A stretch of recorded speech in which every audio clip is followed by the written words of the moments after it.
Viewer discretion is advised. On a lonely hill deep in the woods stood an abandoned house. The house was previously occupied by an unnamed elderly woman. It was said that all roads leading in and out of the house were all washed out in the early 90s, and the woman who was living there could not get into town for food and had no family to check on her. In her own desperation, she gritted her teeth, picked up the bone saw, and started severing her hands, then consumed them afterwards. Having consumed her own hands, she was then unable to free herself from the cellar, which she had accidentally fell into while searching for insects or vermin to eat. And eventually, she was trapped and died in the cellar. And this is the house in question? Yep. Now get in there. Hello everybody, I'm the Rubber. Today, we bring you a SCP Foundation Euclid Class Object, SCP-4173. SCP-4173, also known as the House on Hadley Hill, is a small access door in the cellar beneath an abandoned house, near Mount Zion, Georgia, USA. Access to the house was limited after heavy rains in 1993 washed away all the roads leading to the structure, forcing individuals who wished to access the house to climb the steep incline of the ridge behind it, which was called the Hadley Hill. If 4173 is left open for a period of time, persons nearby will hear a voice coming from within the wall past the door. It will inquire why they took so long to come, and will then ask to see their hand. It will ask to bring it closer, as it has trouble seeing. If the subject puts their hand through the door, it will be severed at the wrist, as if by a sharp metal instrument. Afterwards, the voice will thank the subject and assure them not to worry about it, as it will be replaced. Sometime later, a decaying, elderly hand will appear somewhere on or in the subject's body. While the hand is fully functional, regardless of where it appears on the body, it will continue to decay and putrefy until it eventually becomes bone. This hand will share no genetic similarities with the subject. The hand's proximity to the severed wrist appears to be directly related to how polite the subject was when interacting with the voice within 4173. Subjects who experience this phenomenon often report feelings of uncertainty and paranoia when observing the hand. Any subjects who refuse to put their hands into the door after engaging the voice will be violently pulled through it if they attempt to leave. Due to the obvious disparity in size between the door and the subject's body, it will result in shattering, splitting, and spilling of the body as it is being pulled through. After all interactions with 4173, the door will close on its own. A test was conducted by Dr. Andrews. A D-class subject was briefed with a local folklore concerning the house, and then sent in to explore it. And thus, the urban legend surrounding this house was appropriately referred to as Old Hadley. The entrance of the cellar was no more concealed than the main door of the house. From the looks of it, it has seen some visitors prior to Dr. Andrews' test. As he approached, he heard faint sounds of fingers scratching and rubbing against the walls, which irritated him greatly, as well as an elderly woman's voice speaking to him from beneath the ground. The D-class was frozen in place upon hearing the voice. "What's wrong? Why aren't you moving? Talk to me." The voice. "I hear someone talking to me. It says she's lonely and hungry." "It's all right. Just go in there. You'll be fine." The D-class slowly pushed the door. It opened with heavy creaks. He stood hesitating in front of the open door. With the sun setting behind him, his shadow casted ominously on the steps. Beyond it, a pitch-black void. It was dark, but the subject's vision was slowly adapting to his surroundings. The cellar was wide, and the weak fading sunlight could only illuminate the grimy floor in front of the entrance steps. He groped his way towards his left as instructed by Dr. Andrews, and eventually he reached a small door. What's in there? Nothing. Just open it. Reluctantly, the D-class opened the door and poked his head through it. Immediately, his face was pushed right up against cobwebs and dirt. Compelled by his fear of the unknown, he quickly pulled out his head. Just then, he caught a glance of something moving past the door opening. "I thought you said there's nothing down here." "Nothing down there that can hurt you if you follow my instructions." The voice of the elderly woman has returned, but this time it came from inside the door. It was asking the D-class what took him so long, almost as if he was expected to be there, and then asked him to get closer, and it couldn't see him clearly. What do I do? Just do as you're told. You want to get out of this alive, do you not? He inched closer anxiously. The voice then asked that he put his hand through the door. I am lonely. Please let me feel your hand. Let me know that you're really there, the voice said to him. Sir, please let me out. I don't want to be here anymore. If you back out now, you'll face punishment for insubordination when we're back to the Foundation. And trust me, they take these things very seriously. I don't care. I just want out of here. Anything has got to be better than whatever the hell this door is. Do you know what'll happen to you if you run away now? No, not with the Foundation. I'm talking about now with the door. Check your tablet. A new recording was sent to his tablet. It was a recorded footage of a man conversing with the same voice behind the door. It was making the same requests. The road was out. I had to find another way up. What? Oh, okay. What? No way I'm sticking my arm in there.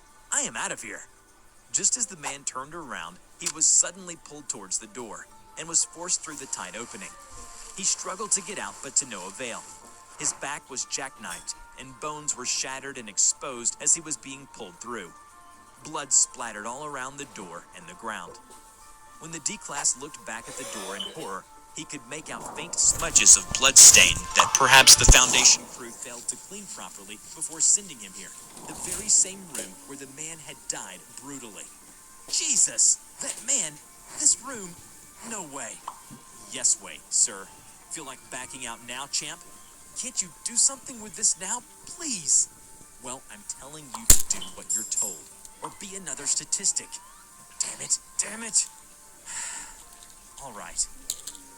He calmed himself and slowly extended his hand into the door. He waited anxiously for a moment. He shuddered as he felt a frail, cold hand slowly touching him. He couldn't see what's at the other side of the door, as if he had offered his hand as a sacrifice into the black void. The voice thanked him jubilantly for his gift. Gift? What do you mean? Huh? With a sudden jerk, the D-Class was pulled against the door. He could feel a cold hand gripping his tightly. As he struggled, the voice became increasingly agitated, condemning him for being rude and ungrateful, that he has had his gift for far too long, and that it no longer belongs to him now. What do you mean by that? What are you gonna do? Ah! A sharp pain shot through his body as he felt something ripping his arm. Eventually, he was released from the door. His wrist was severed with a clean cut and was bleeding profusely. The voice, much more cordial now, praised him for his gift and told him that he was given a gift of her own in return. The door then closed on its own with a loud bang that echoed across the cellar, leaving the D-Class lying on his own pool of blood, seeping profusely from his severed wrist. Shortly after, an extraction team entered the cellar and removed the D-Class. He was then moved to the Site 9-4 infirmary. After 2 days, a large, pustulous growth began to emerge from the right side of the D-Class's head. He died shortly thereafter on the way to the Site Trauma Center. During the autopsy, it was discovered that the growth was a decaying, elderly hand. It had appeared between his brain and skull. It broke through the skull as it grew and was putting enormous pressure on his brain. The hand continued to clutch and claw at the brain for several hours after death. When Dr. Andrews heard about the subject's death, he only let out a sigh and said, "That's a shame. Oh well, at least now we know what to do about it, which is nothing. All right, lock that place down."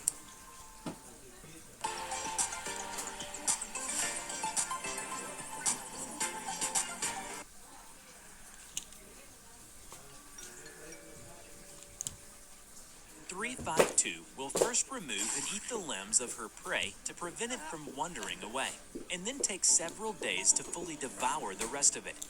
Humans have been observed to still be in a euphoric state and have no knowledge of the outside world, even as they suffer the loss of limbs and other bodily tissue. Hello everybody, I'm the Rubber. Today we bring you SCP Foundation Keter Class Object SCP-352. SCP-352, also known as Baba Yaga, appears to be an incredibly old, emaciated woman of indeterminate age and race. 352 speaks Old Russian, but with an accent and dialect that makes it even harder to understand and translate. 352 usually does not converse with any of the members of the SCP Foundation, but when she does, her words come off as threats of revenge or bodily harm. 352 has never identified herself by any name, and due to her aggressive nature, it has been impossible to determine any background information. SCP-352 possesses a level of strength and speed much higher than what should be possible for a person of her perceived age and physical dimensions, and has been shown moving loads in excess of 200 kilograms with little physical strain, and moving at speeds in excess of 70 kilometers per hour. 352 can recover from wounds that would be lethal to a human being, including decapitation and disemboweling. This regeneration can take between several days to several weeks, depending on severity. Internally, 352 appears to be a normal human woman, with muscles, bones, and organs in a state consistent with her advanced age. SCP-352 is capable of growing very thin, hair-like strands from any part of her body, apparently at will. These strands can grow several meters in an hour and appear to be at least partially under the control of 352. They have been observed crawling along floors and up walls and other structures. These hairs are clear and nearly invisible to the naked eye, and appear to be slightly weaker than standard human hair. The strands are also coated in a thin layer of chemical enzyme identical to the enzyme in the saliva of 352. SCP-352 produces an enzyme that is most concentrated in the saliva and hair, but is present in all bodily tissues of 352. How it is produced and its exact chemical makeup are unknown. This enzyme reacts when in contact with human tissue and rapidly attacks the nervous system. Anyone who comes into contact with the enzyme will experience symptoms almost immediately, which include hallucinations, euphoria, suppression of cognitive or logical thinking, and suppression of pain receptors. This state will persist for several days if the exposure to the enzyme is mild, and can become permanent with high exposure. Unfortunately, bites from 352 will lead to high exposure in 99.9% of cases. SCP-352 appears to subsist on a carnivorous diet, with a strong preference for human flesh. 352 will create a web of hair and wait for prey to become exposed to the enzyme and become more docile. Once she has her prey within her grasp, 352 will first remove and eat the limbs of her prey to prevent it from wandering away, and then take several days to fully devour the rest of it. Humans have been observed to still be in a euphoric state and have no knowledge of the outside world, even as they suffer the loss of limbs and other bodily tissue. SCP-352 prefers any type of human flesh over any other type of meat. While 352 kills and eats any human that she comes across, she prefers to feed on children between the ages of 0 to 2. After observation of 352 highly elevated levels of cooperation and a reduced tendency to attack staff while consuming flesh of this type, a possible alteration in the current diet is being considered. Personnel who works at 352's containment site requested the use of SCP-604 and SCP-1680 as a more efficient food source for 352. SCP-604 is a set of tableware and dishes. Some are studded with diamonds and rubies, and some are made from fine materials such as porcelain and crystal. Whenever an edible solid is placed onto one of the plates or a liquid is poured into one of the drink vessels, the food will transform into human flesh, or the nearest equivalent organ, body part, or fluid. For example, fleshy steaks will turn into cuts from the thigh, and red wine or juices into human blood. If 604 is used as 352's food source, there is no need to sacrifice innocent human infants. On the other hand, SCP-1680 is a collection of identical humanoid entities. Through genetic testing, 1680 has been determined to be an exact replica of Tyler Buchanan, an 8-year-old boy declared missing on the 11th of February 2007. Instances of 1680 are 137 centimeters in height and 38.5 kilograms in mass upon acquisition. Each instance of SCP-1680 believes itself to be Tyler Buchanan, and possesses identical memories up to the day of his disappearance. Genetic testing has concluded that each instance is genetically identical to one another and to the original Tyler Buchanan. Each instance of 1680 demonstrates extreme emotional distress when exposed to other copies of 1680. However, due to unknown reason, the request for using 604 and 1680 is currently still pending for approval from the project director. Sit, stay, and trust fall. SCP-352 was discovered in a southern Russian town. Reports of an enchanted forest and a witch who had caused several deaths were initially ignored, until reports of the witch being found and captured began to surface. When Foundation agents responded and headed out to investigate, the town was found deserted. Several bodies were found in varying states of decomposition, and blood trails appeared to show many more bodies being dragged into the enchanted forest. The Foundation agents were able to capture 352, but they had suffered major casualties due to SCP-352's attack and exposure to the enzyme. A large amount of hair was recovered as well, and is believed to be the cause of many exposure incidents, with contact being attributed to spider webs or an agent's own hair, and not reported until hallucinations manifested. After the successful capture of 352, this old lady was then put into a containment area that is to remain sealed at all times. No human interaction is allowed with 352. All interaction should be carried out via robot or other remote means. If human interaction become necessary, full hazmat containment protocol should be observed, and full hazmat suit should be worn at all times. In addition, security lines must be attached to all personnel. Should any personnel begin to exhibit erratic behavior, they are to be immediately removed from the containment area via the security lines. Any staff reporting hallucinations after interaction with 352 or her hair are to immediately be placed under quarantine. Any staff working in or around the containment area must submit to random psychological and physical testing. Anyone found to be contaminated will be placed into immediate quarantine. Staff attacked by SCP-352 may only be recovered if they have not been bitten by 352. 352 is to be fed only once a week. Feeding will be discontinued for 1 month if 352 attacks any personnel. Although 352's containment area is always sealed, but one time, SCP-3783-1 instances managed to break in, and 2 of which had interacted with SCP-352. SCP-3783-1 instances are mutated biological organisms after entering SCP-3783. 3783 is a single-roomed log cabin that is located in the wilderness of Siberia. Inside it is decorated with furs, has 1 rocking chair, a fireplace, a wardrobe, a chest, and a cauldron. It has 2 windows on the sides, and a single wooden door allowing for entry. There were rumors saying that 3783 is 352's cottage, hence the interaction between 3783-1 instances and 352 was very peaceful, and strangely loving. The following transcript is from surveillance footage. Begin log. SCP-352 is sitting at the corner of its containment chamber. After 40 seconds, a vent that led into the chamber suddenly burst open, which 2 3783-1 instances crawl out of. Simultaneously, other 3783-1 instances were attacking from Gate A.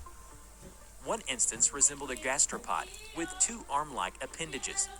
It quickly moves to the door, and a bulbous sac on its back began to expand and bursts, covering the door with a thick mucus. The second instance was feline and resembled a bearded dragon, which moves towards SCP-352. The instance had in its mouth what appears to be a human fetus, which it places on the floor in front of SCP-352. SCP-352 reaches for the fetus and begins to devour it. SCP-352 then pats the instance's head. The instance and SCP-352 appear to briefly converse, before SCP-352 stands and moves towards the instance. SCP-352 kneels down and appears to whisper to the instance. Instance then nods its head and returns into the vent, as SCP-352 stands idly while facing the camera for the remainder of the footage. in log. The instance was later found at Provisional Site 78 within SCP-3783's chamber. It was found deceased in front of SCP-3783 and was buried in a clump of dirt. Viewer discretion is advised. She woke up in a dark place. It smelled of rot and urine. Before she could ascertain her location, the half-wolf, half-human pressed up right in front of her, examining intently with one side of its face. A horrible sight with uncanny human features laid across a canvas of flesh. She remembered, it all happened so fast. The creature appeared out of nowhere and killed her partner.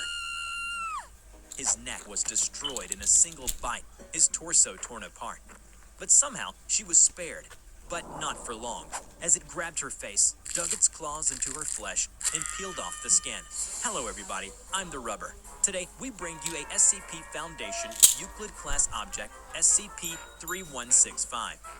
SCP-3165, also known as Dog Teeth, is a humanoid female between the ages of 14 and 18, with severe malformation in its limbs and face. It lacks body hair, and its skin is devoid of pigmentation. The right half of 3165's face is obstructed by its upper and lower mandibles, which resemble that of a wolf. Its upper mandible lacks a nose, instead giving way to a soft crater where the nasal cavity has fleshed over. The bones of its feet are extended, and its hands are twice the length of an average adult human's, with sharp fingernails that are also 3 times more durable. Since the time of its discovery, 3165's left cornea is milky white, suggesting late-stage cataracts.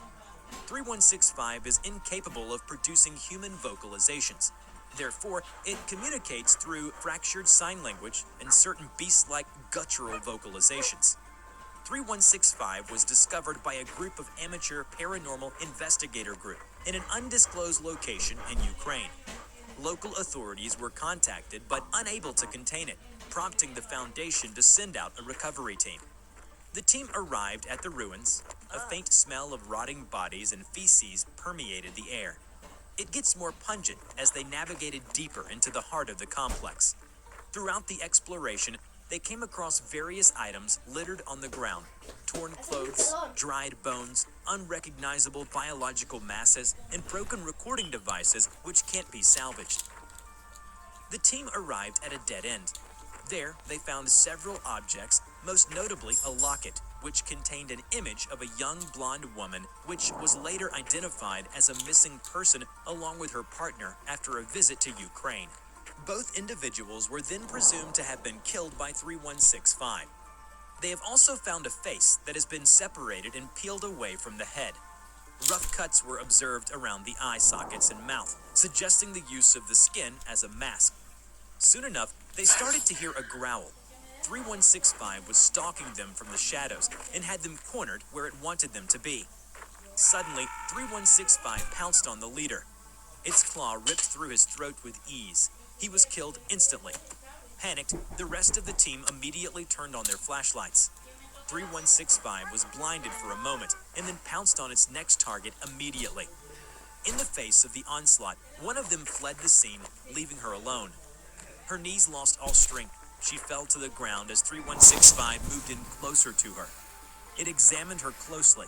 Its claws reached for her face and started to feel around her cheeks and hair. She could feel something sharp was digging into her skin. She tried to scream, but nothing came out of her. Suddenly, the wounded teammate jumped on 3165 and jabbed a syringe full of ketamine onto its neck.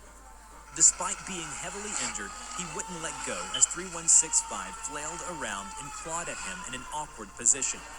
Soon enough, the drug kicked in, and 3165 was immobilized.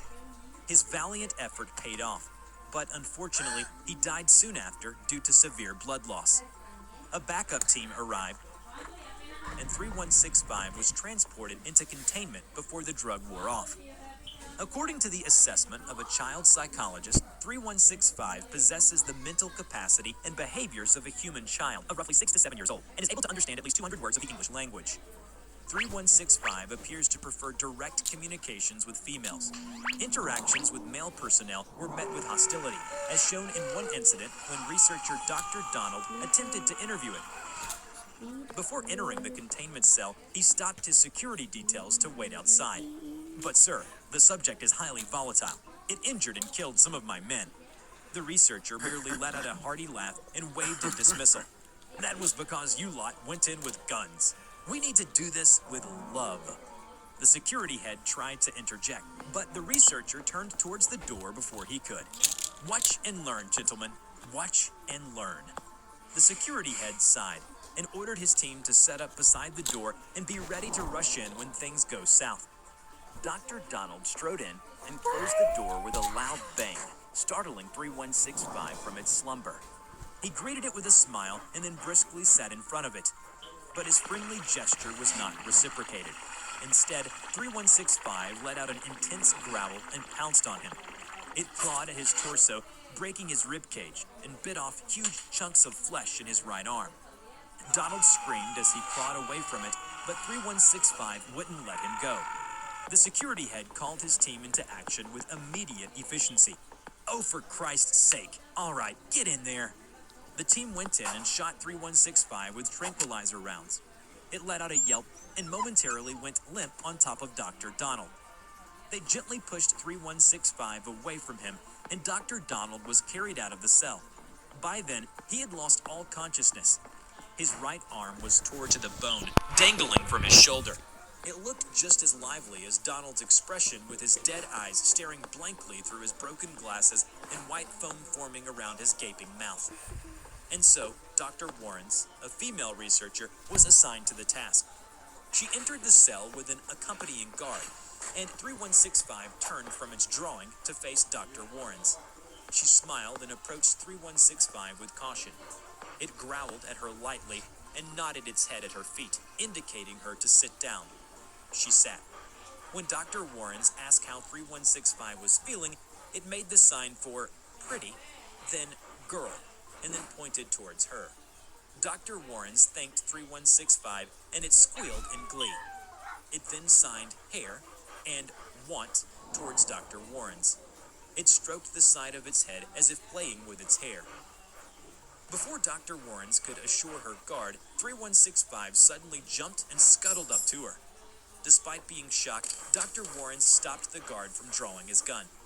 3165 played around her hair, and Dr. Warrens could feel that its claw was tugging at them lightly. Dr. Warrens then asked, "Why does it hurt people?" But it simply ignored her and continued to brush her hair. Dr. Warrens slowly pulled herself away before it reaches another hand. At this point, its growl began to sound increasingly hostile. It signed at her, hair, want, pretty, girl. Suddenly, it reached forward and braced Dr. Warren's face in its elongated hands. It drags its hands across her face as if measuring it and to carve it out. Its claws dug into her face and began to tear the skin. Dr. Warrens screamed and pushed 3165 away with all her strength. The guard immediately fired his taser at 3165. It let out a series of yelps and dropped to the floor. Its body throbbed and pulsed from the shock. Dr. Warrens was escorted out of the cell. When she looked back, 3165, with all its strength concentrated in one of its hands, weakly signed, pretty, girl, want. A tear slowly dripped from its eye. Remember to check out my new animation channel, The Rubber Talks, where I share my life story, thoughts, and opinions. Just click on the link in the description to enter the Rubber's world. Before we end this video, we are proud to present these incredibly sweet pieces of fan art. A big thank you to all of you. You can now send us your fan art, and we will be more than happy to show off your best art piece in our next video. Check out our description below on how to submit. I hope you enjoyed today's video. Which SCP do you want to see in the next video, and why it is interesting? Let us know in the comment below. We will draw your story and share it with the world. Don't forget to click like, subscribe to the channel, and hit the bell. Please share it to your friends if you like this video. Thank you so much for watching, and we will see you in the next video. Bye-bye.